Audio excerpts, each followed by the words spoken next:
ચૂંટણી પંચ દ્વારા મતદાર યાદી સુધારણાની પ્રક્રિયા ચાલી રહી છે ત્યારે ભુજ તાલુકાના ખારી ગ્રામ પંચાયતના સભ્ય અબ્બાસ જાકબિયાએ જિલ્લા કલેક્ટર અને જિલ્લા ચૂંટણી અધિકારીને એક લેખિત રજૂઆત કરી ગંભીર આક્ષેપો કર્યા છે। તેમણે જણાવ્યું છે કે કેટલાક અસામાજિક તત્વો અને મંડળીઓ દ્વારા આયોજનબદ્ધ રીતે ફોર્મ નંબર 7 ભરીને ખારી ગ્રામના અંદાજે 120 જેટલા મતદારોના નામ કમી કરાવવા માટેનું કાવતરું ઘડવામાં આવ્યું છે। આ મંડળીઓ દ્વારા લોકો અને વહીવટીતંત્રને ગેરમાર્ગે દોરીને કેટલાક લોકોને ટાર્ગેટ કરવામાં આવી રહ્યા છે। આ રજૂઆતમાં વધુમાં જણાવવામાં આવ્યું છે કે રાષ્ટ્રીય કામગીરી સાથે જોડાયેલા શિક્ષકો અને બીએલઓ દ્વારા જે મહેનતથી મતદાર યાદી તૈયાર કરવામાં આવી છે તેને નુકસાન પહોંચાડવાનો પ્રયાસ થઈ રહ્યો છે।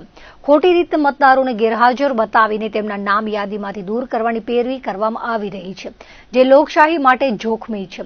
આ મામલે તંત્ર દ્વારા તાકીદે તપાસ કરવામાં આવે અને કોઈ પણ નિર્દોષ મતદારનો મતાધિકાર છીનવાય નહીં તે માટે કડક કાનૂની કાર્યવાહી કરવાની માંગણી પત્ર દ્વારા કરવામાં આવી છે। ખારી ગ્રામ પંચાયતમાં એસઆઈઆરની કામગીરી 100% પૂર્ણ થયેલ, જેમાં કંઈ પણ કોઈ મળ્યું નહીં। 100% સાચા મતદારો હતા। આ મતદારો સાચા હોવાથી 1200 મત ઉપર ગયા, જેના 2 બૂથ બનાવવામાં આવ્યા છે, બૂથ નંબર 47, બૂથ નંબર 48।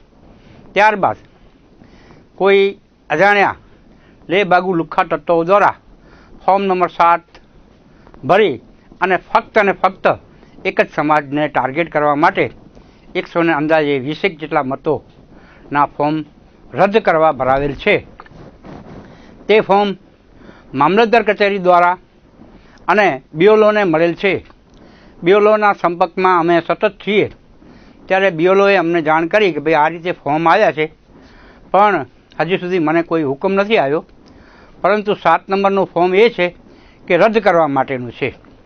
તો આ નાગરિકો રહે છે, તમે તૈયારી પકડો, હું સર્વ લોકો સાથે રહી અને સર્વે કરીશ ને મારી રીતે તમને કોઈ તકલીફ નહીં પડે। હું શિક્ષક છું, હું વિદ્યાર્થીઓને ભણાવું છું, એક દેશના પાયાનો એક ઘડતર તરીકે કામગીરી કરું છું, પણ સરકારશ્રીના નિયમ અનુસાર રાષ્ટ્રીય કામગીરી અમને સુપરત કરવામાં આવે છે ત્યારે અમને બીએલઓ તરીકે નામ ફાળવવામાં આવે છે, જેમાં ખાસ કરીને ચૂંટણીલક્ષી કામગીરી કરવામાં આવે છે। આ કામગીરીની અંદર શિક્ષકોએ ગ્રામ્ય વિસ્તારોમાં રહે છે અને ગ્રામ્ય વિસ્તારોના બીએલઓ તરીકે કામગીરી કરે છે। કંઈ લુખ્ખા તત્વોએ ને ન મળ્યું ત્યારે ફોર્મ નંબર 7 ભરી ને વહીવટીતંત્રને, સામાજિક કાર્યકરોને, સામાજિક આગેવાનોને અને સમાજના લોકોને એક રીતસર ટાર્ગેટ બનાવેલ છે।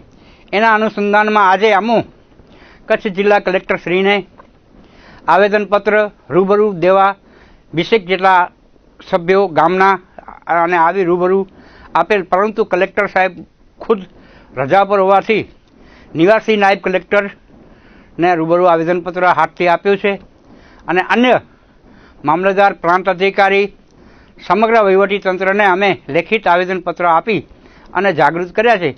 કોઈ પણ મત ન કપાવે તેની અમે તેમની પાસેથી મૌખિક ખાતરી માંગી છે અને આવા જે લેભાગુ લુખ્ખા તત્વો મંડળી જે છે તેમની સામે કાયદેસરની કાર્યવાહી સરકારશ્રીના નિયમ અનુસાર થાય અને તે ફોર્મ નંબર 7 ઉપર તેમનું નામ અને ચૂંટણી કાર્ડ નંબર છે, તો એ મોબાઈલ નંબર ઉપર ચૂંટણી કાર્ડનો સર્ચ કરશે એટલે એનું નામ એને મળી જશે।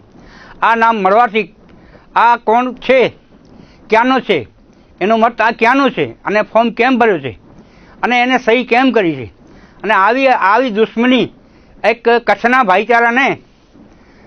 ભાઈચારાને એક આગ લગાડવા જેવી એક પ્રવૃત્તિ જે કરી છે, તેના માટે અમે અપીલ કરી છે કે સામાજિક કાર્યકરો, આગેવાનો, બિનરાજકીય પક્ષો, પાર્ટીઓ, શૈક્ષિક સંસ્થાઓ જાગૃત બની અને આવા લોકોને ખુલ્લા પાડે તેવી